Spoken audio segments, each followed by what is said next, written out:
দর্শক, আমি এই মুহূর্তে আপনাদের সামনে কথা বলতে এসেছি।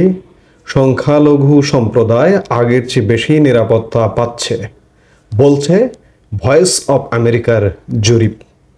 এই প্রসঙ্গটি নিয়ে আমরা ভয়েস অফ আমেরিকার বেশ কিছু জরিপ নিয়ে আলাপ করছি, আলোচনা হচ্ছে বিভিন্ন জায়গায়, আমিও আলাপ করেছি। আজকে আলাপ করতে চাই একটি অবিশ্বাস্য আরেকটি জরিপ নিয়ে। সংখ্যালঘু সম্প্রদায় যে সময় বাংলাদেশের মাঠে রয়েছে, আন্দোলনে রয়েছে এবং সংখ্যালঘু সম্প্রদায়কে নিয়ে বাংলাদেশ এই মুহূর্তে টান টান উত্তেজনায় অবস্থান করছে। শুধু বাংলাদেশ নয়, এই উত্তেজনা পাশের দেশ ভারত পর্যন্ত বিস্তার লাভ করেছে, পশ্চিমবঙ্গে বিস্তার লাভ করেছে, সারা ভারতে বিস্তার লাভ করতে শুরু করেছে। ঠিক সেই সময় ভয়েস অফ আমেরিকা তাদের এক জরিপে বলছে যে সংখ্যালঘু সম্প্রদায় আগের চেয়ে বেশি নিরাপত্তা পাচ্ছে। আসলেই কি তাই? আপনারা কি মনে করেন? ভয়েস অফ আমেরিকার এক জরিপে দেখা গেছে বাংলাদেশের অধিকাংশ মানুষ মনে করছেন অন্তর্বর্তীকালীন সরকার দেশের ধর্মীয় এবং জাতিগত সংখ্যালঘু জনগোষ্ঠীকে বিগত আওয়ামী লীগ সরকারের চেয়ে বেশি নিরাপত্তা দিতে পারছে। জরিপের ফলাফলে নিরাপত্তা নিয়ে ধারণায় মুসলিম এবং অমুসলিমদের মধ্যে কিছুটা পার্থক্য লক্ষ্য করা গেছে।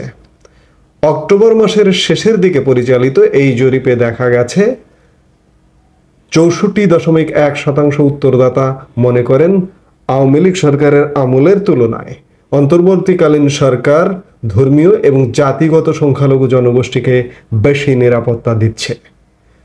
মাত্র 15.3% মনে করেন বর্তমান সরকার সংখ্যালঘুদের জন্য আগের চেয়ে খারাপ নিরাপত্তা দিচ্ছে এবং 17.9% মনে করেন পরিস্থিতি আগের মতোই আছে। জরিপে 1000 উত্তরদাতাকে বর্তমান অন্তর্বর্তীকালীন সরকারের আমলের সাথে প্রাক্তন প্রধানমন্ত্রী শেখ হাসিনার শাসনের তুলনা করতে বলা হয়। বাংলাদেশের জনতত্ত্বের সাথে সামঞ্জস্য রেখে জরিপে 1000 উত্তরদাতা বাছাই করা হয়। সেখানে সমান সংখ্যার নারী এবং পুরুষ ছিলেন, যাদের মধ্যে 92.7% ছিল মুসলিম।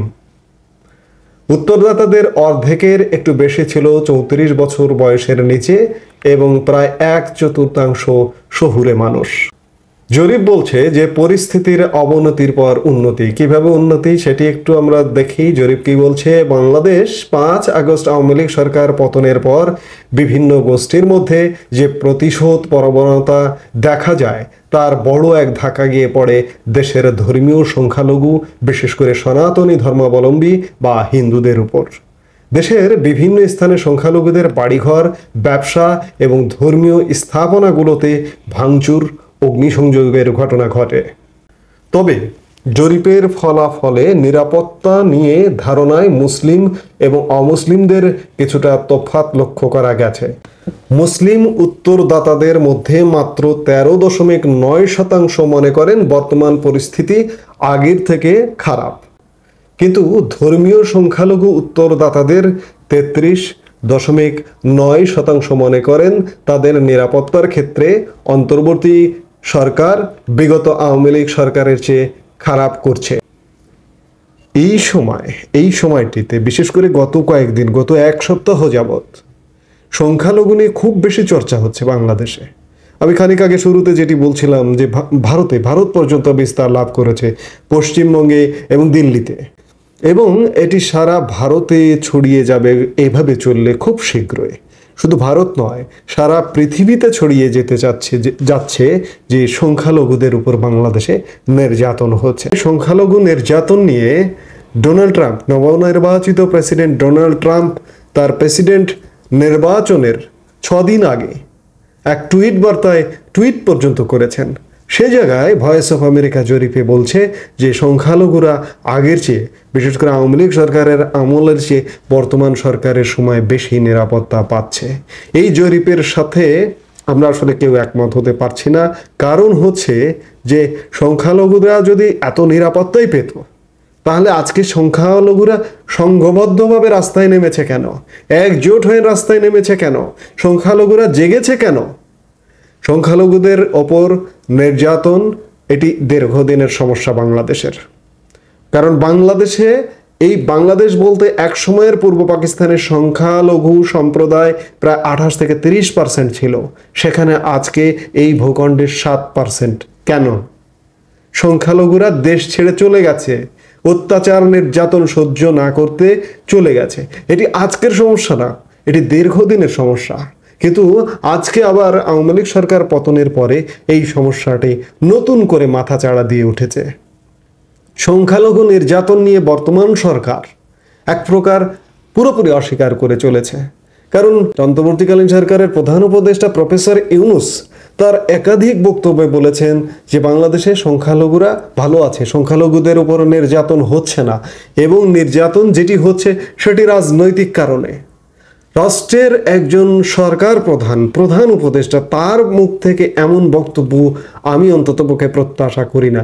রাজনৈতিক কারণে সংখ্যালঘুর উপর যদি নির্যাতন হয়, বাড়িঘরে হামলা হয়, রাজনৈতিক কারণেই কেন হামলা হবে? একজন ভিন্ন মতাবলম্বী হতে পারেন, কিংবা ভিন্ন মতাবলম্বী হয়ে বিগত আওয়ামী লীগের ছত্রছায়ায় যদি তিনি দুর্নীতির সাথে জড়িত থাকেন, অনিয়মের সাথে জড়িত থাকেন, নানা অব্যবস্থাপনার সাথে জড়িত থাকেন, তার বিচারের জন্য নিশ্চয়ই দেশে প্রচলিত আইন আছে। কিন্তু তার বাড়িঘরে আগুন দিয়ে হামলা করে তার উপর নির্যাতন করাটিকে সমর্থন করা যায় না। সেই জায়গায় একজন সরকার প্রধান হিসেবে যদি তার প্রতিটি বক্তব্যে বলেন যে রাজনৈতিক কারণে হচ্ছে, তাহলে তো সরকার প্রধানের মুখ থেকে সংখ্যালঘুদের উপর হামলা করার এক প্রকার বৈধতা দেওয়া হচ্ছে। এই যখন অবস্থা, তখন ভয়েস অফ আমেরিকা তার জরিপ কোথার থেকে জরিপ করেছে জানি না, 1000 মানুষের মধ্যে জরিপ করেছে। তারা বলছে যে সংখ্যালঘু সম্প্রদায় আগের চেয়ে বেশি নিরাপত্তা পাচ্ছে। এটি সম্পূর্ণ ভিত্তিহীন একটি জরিপ বলে আমি অন্ততপক্ষে মনে করি। এটি আমার মত। আপনারা আমার সাথে একমত হবেন কিনা জানি না। যদি একমত হন, আপনাদের কমেন্ট অপশন আছে, কমেন্ট অপশনে কমেন্ট করে আপনারা জানাবেন, তাহলে আমি খানিকটা ঋদ্ধ হব। এই মুহূর্তে এ পর্যন্তই। সবাই ভালো থাকুন, সুস্থ থাকুন।